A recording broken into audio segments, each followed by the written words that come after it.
Salut à tous. J'espère qu'au niveau du son ça ira là parce que là j'ai dû mettre les oreillettes, hein, on a beaucoup de vent. Donc aujourd'hui on va contrôler toutes les ruches. On va voir si elles ont besoin d'agrandir. Je pense même qu'il va falloir mettre les hausses là. Vu les belles températures, mais le vent est aussi un peu frais, donc il faut qu'on fasse attention à ça. Et puis je m'équipe, je prépare tout et je vous reprends juste après. Allez, à tout de suite.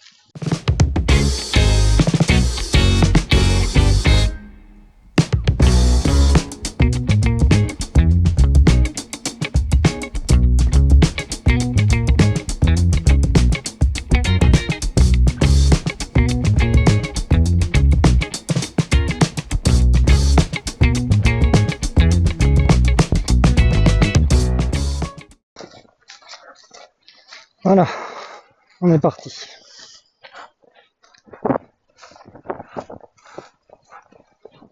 On va aller voir un petit peu ce qui se passe avec les cocottes là, parce que avec la météo vraiment compliquée qu'on a eue, on voit qu'il y a des jours où il faisait beau, elle chargeait comme il fallait. Ouais, mais je crois que là, ça mérite pas encore de mettre les hausses.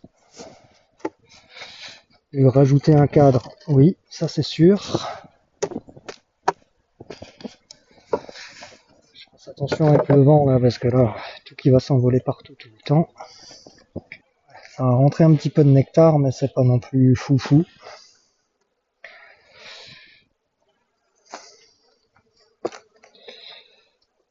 Je vais quand même contrôler le couvain, hein. Quand même le plus important là.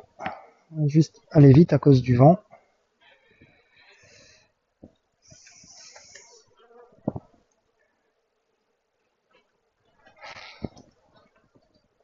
Le couvain est plutôt joli. De ce que je vois là. Ouais.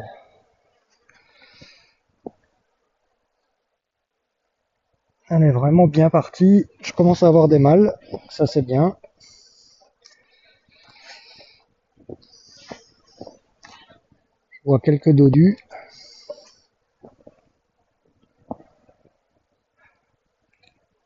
Là j'ai les œufs, j'ai le beau couvain. Je vais pas l'embêter plus. Hop. Avec le vent là. Quand même être assez précautionneux on va dire. Donc je vais juste lui rajouter un cadre rapidement.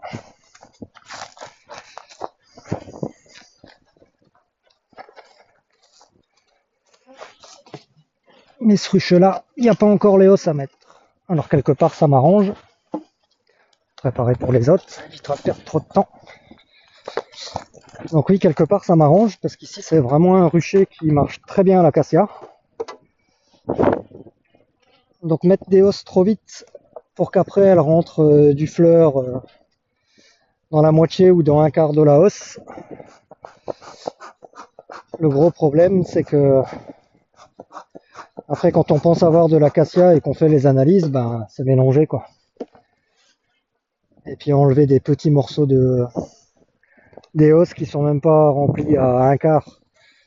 Après je peux pas leur remettre parce qu'après elles vont en montagne donc c'est plus la même mielée non plus. Donc je vous avoue que là, l'année dernière c'était complètement différent. J'avais un champ de colza qui était ici à 50 mètres, donc à cette période-là, c'était parti sur le colza.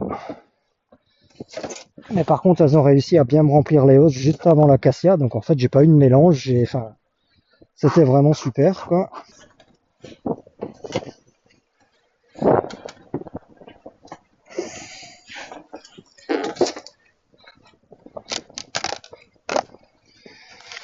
Wow. Ça c'est plein.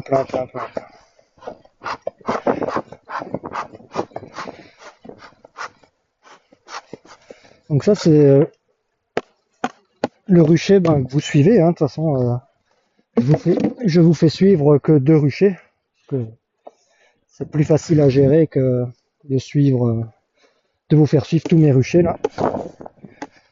Donc j'ai décidé cette saison de vous faire suivre que ces 2 ruchers là. Comme ça on suit l'évolution.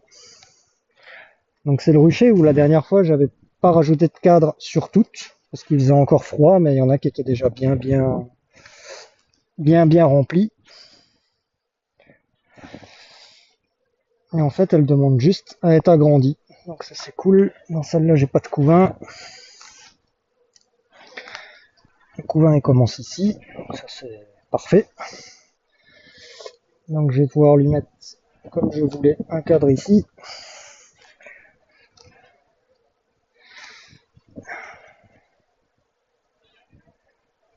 C'est pas mal non plus. Alors je vous le montre pas, hein, parce qu'honnêtement, il y a des mâles aussi qui sont pondus. Avec le vent qu'il y a, je pense que si j'enlève la caméra de là où elle est, parce que là elle est protégée par le hangar,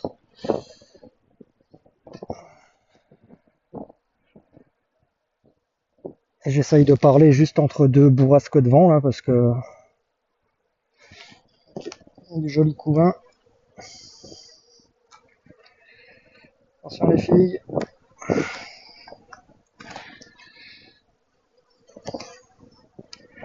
Ce que je vais voir c'est ici. Est-ce que j'ai du couvain sur les deux? Là j'ai le couvain. Là je l'ai aussi. Ce qui m'arrangerait c'est de pas l'avoir sur la paroi, mais attention les cocottes. Hop, allez les filles. Par contre il y a un petit peu de nectar hein, sur la tête des cadres à chaque fois là. Ah, là c'est parfait. C'est parfait, c'est de la réserve. Donc là, c'est top.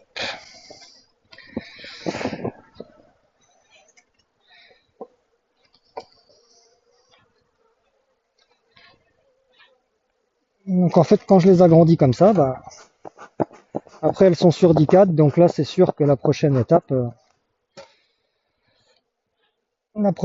bah, ça sera forcément de mettre les hausses. Hein. Et encore une fois, là, le fait de les agrandir là petit à petit, ce qui m'arrange, c'est que le temps qu'elles s'occupent de ça, ça me laisse un peu de laps de temps avant de mettre les hausses, et du coup, avec de la chance, ça peut tomber juste bien pour l'acacia.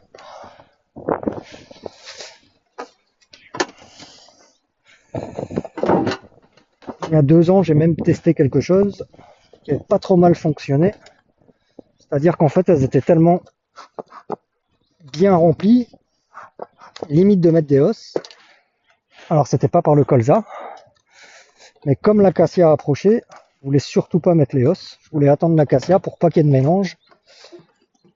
Donc en fait, ce que j'avais fait, c'est que je lui avais enlevé 2 cadres dans chaque ruche. Donc, j'avais fait du coup des essaims, j'avais tenté. Ça n'avait pas trop mal marché d'ailleurs, mais bon. C'était une année qui était vraiment pas mal. Et en fait, le temps qu'elle s'occupe de refaire des nouveaux cadres, bah, ça a réussi à me faire patienter et j'ai réussi à mettre les hausses en fait juste quand l'acacia est arrivé, donc ça c'était vraiment top. Ce qui fait que j'ai pas eu de mélange, rien du tout. Donc là j'ai encore fait la bêtise, j'ai pas préparé les cadres avant. Ça c'est idiot ça, faites pas comme moi. Donc là c'est bon. Essayez de tout préparer avant quand il y a du vent comme aujourd'hui là, parce que pour elle c'est pas cool. Et là j'arrête pas de vous le dire, mais comme je suis concentré en même temps sur ce que je fais, en même temps sur la caméra, c'est vraiment pas évident. Puis j'essaye quand même d'essayer de vous expliquer au fur et à mesure que j'avance. Là c'est le premier couvain, donc ça c'est parfait. Ok.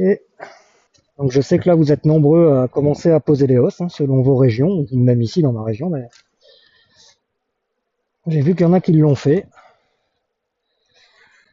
Après comme dit là, les ruches de plaine, notre niellée qui est la mieux valorisée, pardon, c'est l'acacia, donc en fait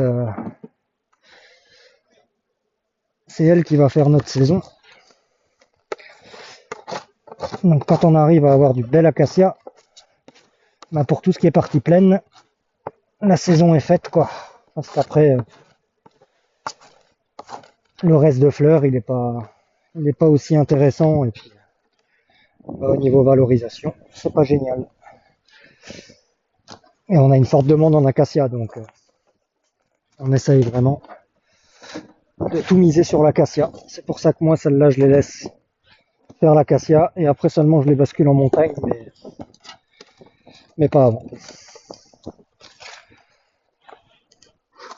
Donc j'ai deux autres ruchers aussi, un qui me fait aussi de l'acacia de temps en temps. En fait, je mets pas mes œufs dans le même panier pour l'acacia parce que ben, comme pour tous les miels bien spécifiques, c'est toujours un petit peu délicat, hein.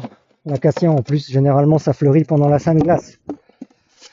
Donc il suffit qu'à ce moment-là, vous ayez un bon coup d'orage ou autre chose. Et puis ben vous avez vite raté votre mielé. Donc c'est toujours assez délicat l'acacia. Autant le sapin on est dépendant des pucerons, autant l'acacia on est vraiment dépendant de la météo. Donc je vais essayer de vous déplacer un peu là quand même. Voilà, comme ça vous pouvez me suivre.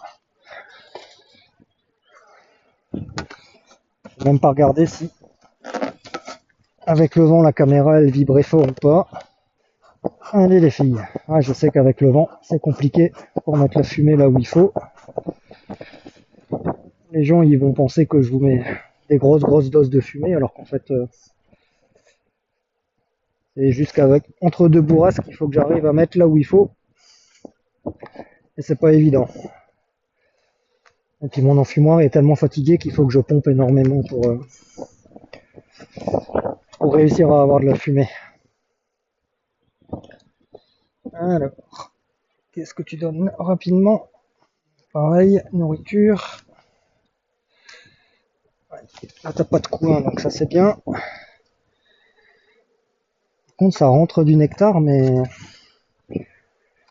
c'est pas full. Il y a énormément de pollen par contre, ça c'est top. Ça c'est mon premier couin, donc c'est très bien. Ok. Alors par contre merci pour tous vos commentaires hein, sur l'épisode sur le varroa et les souches VSH. C'est super intéressant.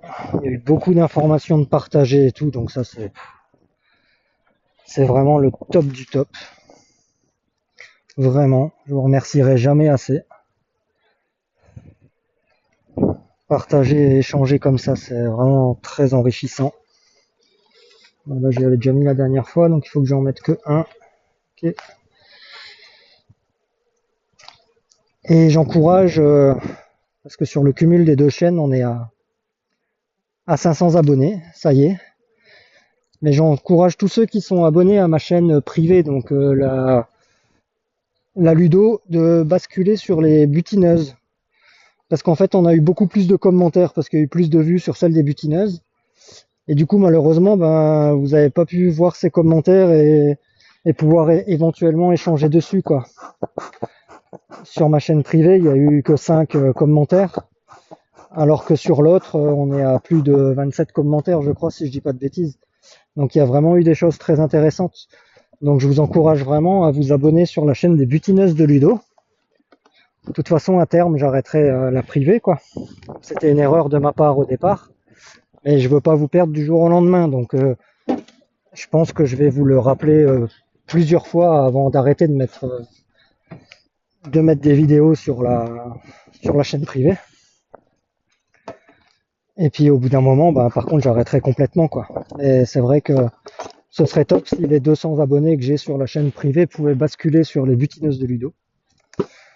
Comme ça, on sera plus nombreux sur la même chaîne. Et moi, au niveau des commentaires, c'est aussi plus facile parce que du coup, je suis pas obligé de jongler pour regarder entre les deux chaînes où j'ai des commentaires et tout. Je sais qu'après, j'ai plus qu'une chaîne à m'occuper. Et puis voilà, quoi. Ce serait plus facile, là, surtout que comme vous le savez, là, on va bientôt attaquer la saison. Bon, en gros, elle est partie, hein, la saison. Même si on n'est pas encore, c'est pas encore la course.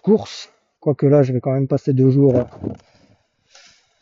donc tout mon week-end à courir entre les ruchers. Le rucher de montagne, je vais voir comment sont les mâles. Et je pense que je vais aussi commencer la partie élevage là pour compenser un petit peu les petites pertes que j'ai eues là sur les 5 ruches. Donc pouvoir les refaire assez rapidement. Autant en plaine, je l'ai fait fin juin, début juillet, parce que bah, elles sont bien. Après, quand c'est les années vraiment très sèches, j'essaye de les faire un petit peu avant. Parce qu'après, au mois de juillet, sinon, il faut courir pour leur mettre du sirop. Alors de l'eau, elles ont toujours, hein. Il y a l'abreuvoir, je sais pas, ça, je pense pas que vous le voyez d'ici, mais il y a l'abreuvoir qui est juste là derrière, que je mets à l'abri du soleil, à côté de la butte, là. Ça, c'est super important pour elles aussi. Puis comme là, à vol d'oiseau, on est quand même à 1,5 km d'un village. Si on peut éviter qu'elles aillent embêter les gens dans leur piscine, et puis même s'y noyer, forcément, c'est plutôt pas mal. Par contre, tu m'as fait du mal de ce côté-là.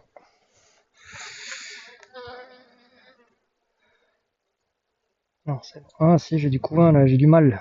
Ah, tu m'as tout construit à l'envers, toi, c'est étonnant. Enfin non, c'est pas étonnant, c'est les cadrages en bâge. Alors je sais pas si vous, ceux qui utilisent des cadrages en bâge, là c'est encore des anciens de quand j'ai récupéré les ruches de mon frère. Lui, il utilisait que ça, surtout au départ, pour qu'on ait de la cire naturelle de nos ruches. Donc qu'elles construisent leur propre cire. Bon, après, j'ai trouvé que ça les épuisait un petit peu trop. Donc j'ai arrêté, et puis j'avais assez de cire pour refaire de la feuille, donc c'était leur propre cire, forcément. Une fois qu'on augmente le cheptel, au bout d'un moment, on a ce qu'il faut pour pouvoir faire tout ça. Et du coup, oui, ça sent bon, là. Je sais pas ce qu'elles vont rentrer comme fleurs, mais là, il vient d'avoir une bonne odeur, là. Sympa comme tout. Ça, c'est la partie qui est très agréable quand on ouvre les ruches aussi en pleine saison de mielée, c'est que vous avez toute la bonne odeur du nectar qu'elles ont dedans, là. Ça, c'est de l'or en barre. Juste pour nous, pour notre plaisir, c'est vraiment de l'or en barre.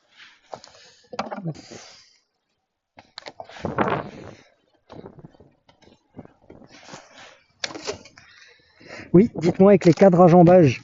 Voilà, ça y est, ça me revient. J'ai bien calculé, j'ai bien noté. Il en manque juste un. Ok. Si vous êtes aussi embêté, parce que j'ai l'impression qu'avec les cadrages en bâge, même quand on met des cadres à mâle, elles font quand même un peu des mâles. N'importe où, n'importe quand. Alors la première année, elles me l'ont pas fait. Elles m'ont vraiment fait les mâles sur les cadres à mâle. Donc je sais pas. Dites-moi en commentaire, vous, si vous utilisez les cadrages en bâge. C'est vrai que pour commencer et qu'on veut sa propre cire, c'est top. C'est comme ça qu'on a commencé avec mon petit frère et c'est vrai que du coup ça nous a évité d'acheter de la cire et surtout de leur mettre de la cire de qualité moindre parce qu'on sait que celle du commerce c'est très difficile à acheter de la bonne qualité.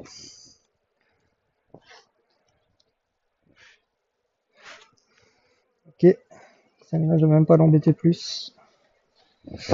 Hop. Voilà, ça toi aussi t'es complète.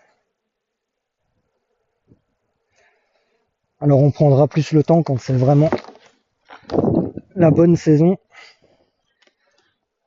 de regarder un peu plus dans les ruches. Pour les non apiculteurs, je pourrais vous montrer un petit peu plus ce que c'est que des nids de couvain, etc., etc. Mais là, je vous avouerai que quand on regardait les températures à la météo, ça s'y prêtait bien. Mais quand on est sur place avec le vent et qu'on voit que le vent est quand même relativement froid, vous m'excuserez, mais je prends pas le risque, quoi. Quand je sais que j'ai du colza, je vais vraiment les pousser à les dynamiser pour qu'elles grossissent, comme j'ai fait dans d'autres ruchers où j'ai le colza à côté. Et là, elles sont déjà sur 10 cadres depuis plus de 10 jours. Et quand j'ai été voir pour mettre les hausses ce matin, je vous assure que tout est déjà plein, ils ont déjà construit et tout, et elles rentrent déjà du colza. Mais comme ici, là, j'ai rien du tout à part des fruitiers, et encore les fruitiers, ça devient la fin, là. Donc c'est bien, elles ont fait les réserves en pollen, on voit qu'il y a du nectar quand même qui rentre, donc c'est bien pour elles, elles ont leurs ressources. Par contre, si j'arrive à temporiser comme ça jusqu'à l'acacia, et vraiment mettre les hausses au dernier moment juste bien pour l'acacia, pour ce rucher-là, pour moi, c'est vraiment parfait. Bon, on va ranger ça, on va accrocher de nouveau les hausses que j'ai désanglées là dans la remorque. Puis voilà, j'essaierai de vous reprendre un petit peu après, ou je vous reprends demain quand je suis au rucher de montagne. Allez, à tout à l'heure. Nous voilà revenus au rucher à la maison, hein. Donc là, comme vous le savez, j'ai deux ruches qui sont vraiment perdues. Donc j'en ai une, celle-là où j'ai encore la reine avec un tout petit peu de couvain. J'ai pas beaucoup d'abeilles. Par contre celle-là j'ai plus de reine, j'ai plus de couvain et j'ai quelques abeilles aussi. Donc cette nuit j'ai eu l'idée, comme quoi je pense à vous même la nuit là, ça devient grave. Et du coup ce que je propose c'est de faire une expérience. Je sais pas ce que ça va donner, mais de toute façon perdu pour perdu, c'est pas grave. C'est qu'en fait je vais joindre les deux dans la ruchette, voir si ça redémarre. Et si ça redémarre pas, mais au moins voir si elles peuvent tenir jusqu'à ce que je puisse leur remettre une reine et repartir correctement. Parce que je pense que la reine ici, elle est mauvaise aussi, elle est vraiment mal fécondée, le couvain est pas joli. Mais si ça peut faire durer le temps et tirer un petit peu en longueur. Donc voilà. Donc j'ai eu l'idée de faire ça avec vous. Comme ça on teste. Tout simplement. Et donc c'est la ruchette numéro 2. Je vais l'appeler sur mon suivi de rucher, la ruchette de YouTube. Comme ça, on la suivra au fur et à mesure des épisodes. Alors peut-être que ça sera très court, hein, peut-être que dans 15 jours, elle sera finie et terminée. On n'en parlera plus. En attendant, j'ai vraiment envie d'essayer d'en faire l'expérience, j'ai jamais fait. J'ai déjà renforcé des ruches dans une autre ruche. Mais là, joindre les deux ruches dans une ruchette pour essayer de les aider, j'ai jamais fait. Donc vous, si vous l'avez déjà fait, s'il vous plaît, si vous connaissez le résultat, ne le dites pas dans les commentaires. J'ai vraiment envie d'essayer et de partager avec vous le suivi. Comme ça, on verra bien ce que ça donne. Ça fait des expériences et ceux qui ne l'ont pas pratiqué comme moi ou c'est la première fois, du coup ça leur fait une expérience et ça leur fait un suivi quoi. Bon je m'habille et puis on attaque. Donc là dans la ruchette j'ai juste laissé une partition que je pense que je vais enlever. Et 2 cadres de nourriture. Donc celle-là, moi ça me permet en même temps de récupérer les grosses ruches pour vider, nettoyer et les mettre prêtes à repartir.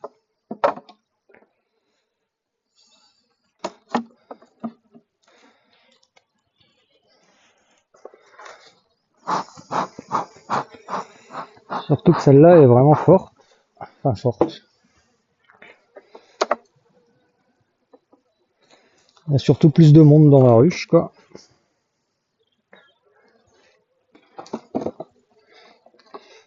Et je trouvais vraiment que le couvain était assez faible.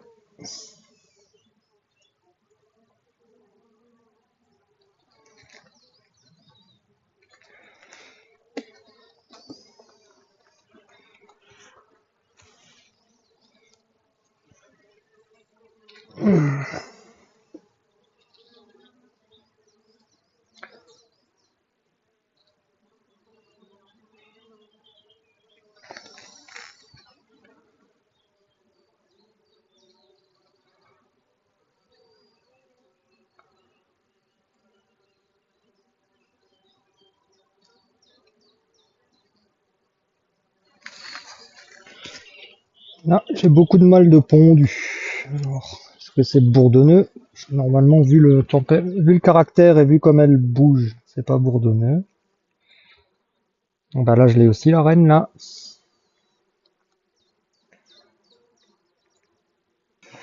On va la mettre tout de suite dans sa ruchette. Juste placer correctement les cadres.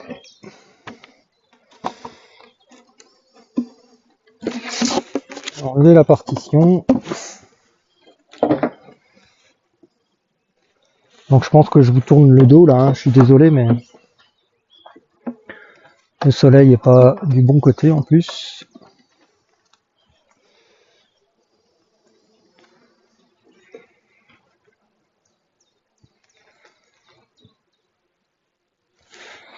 Essayez de ne pas lui casser son sens de couvain.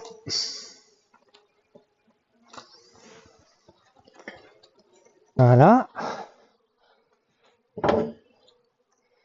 Et du coup,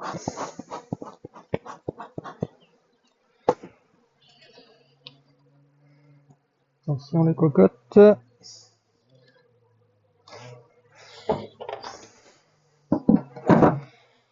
Et voilà. On verra bien. Qui tente rien n'a rien. De toute façon, c'est mieux comme ça. Donc maintenant c'est ouvert, elles vont pouvoir rentrer. Je me suis juste décalé un petit peu parce que là il y a quand même beaucoup d'abeilles qui volent. Puis comme vous le savez, j'ai toujours mes loulous avec moi. Alors là, en plus, c'est à la maison, donc forcément, ils sont chez eux aussi. Normalement, ils s'approchent pas trop des ruches. Ils se font très rarement piquer. Mais là, quand ça vole comme ça, parce que je viens de les déranger un petit peu, on va pas prendre le risque. Donc, bah pour moi, ça sera la fin de l'épisode. J'espère que la petite expérience, pour les novices, un petit peu comme moi, parce que du coup, là, sur cette expérience-là, je suis vraiment complètement novice. J'espère que ça vous plaît. Et puis, on va suivre ça tout au long des épisodes. On va suivre cette ruchette. Alors, comme dit, peut-être que dans 2 semaines, ça sera fini. Mais là, j'ai quand même espoir qu'il y ait un petit peu de chance. Parce que je vois que la reine, finalement, elle pondait vraiment pas mal, celle que j'ai gardée. Le couvain était pas trop mal, mais elle manquait surtout d'abeilles pour s'occuper de tout le couvain. Donc là, avec les abeilles qu'on a rajoutées, avec un peu de chance, ça peut repartir. On verra bien. De toute façon, dans n'importe quel cas, foutu pour foutu, autant tenter quelque chose. Et puis si on peut en tirer des conclusions et apprendre quelque chose de ça, bah voilà, c'est parfait. Donc, je vous souhaite une bonne fin de journée. Je sais pas à quelle heure sortira la vidéo. Ou une bonne journée tout court. Et puis je vous dis à bientôt. Allez, salut!